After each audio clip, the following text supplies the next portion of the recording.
বাচ্চা খাচ্ছে কিন্তু ওজন বাড়ছে না?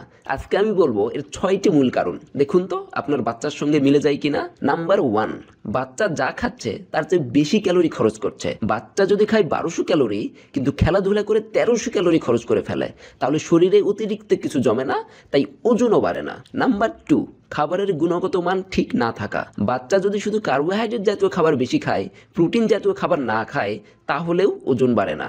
নাম্বার 3, পেটের কৃমি বাচ্চার শরীর থেকে পুষ্টি চুষে নেয়, ফলে খাওয়ার পরেও ওজন বাড়ে না। নাম্বার 4, হজম বা পুষ্টি শোষণের সমস্যা। বাচ্চা খাবার খাচ্ছে ঠিকই, কিন্তু শরীর সেই খাবার থেকে পুষ্টি শোষণ করতে পারছে না, তাই ওজনও বাড়ছে না। নাম্বার 5, ঘন ঘন অসুস্থ হওয়া। বাচ্চা যদি ঘন ঘন অসুস্থ হয়ে পড়ে, তাহলে শরীরের শক্তি রোগের সঙ্গে লড়াই খরচ হয়, ফলে ওজন বাড়ে না। Number 6, genetics and growth pattern. কিছু বাচ্চা জন্মগতভাবেই পাতলা, কিন্তু যদি হাইট অ্যাপিটাইট ঠিক থাকে তাহলে চিন্তার কিছু নেই।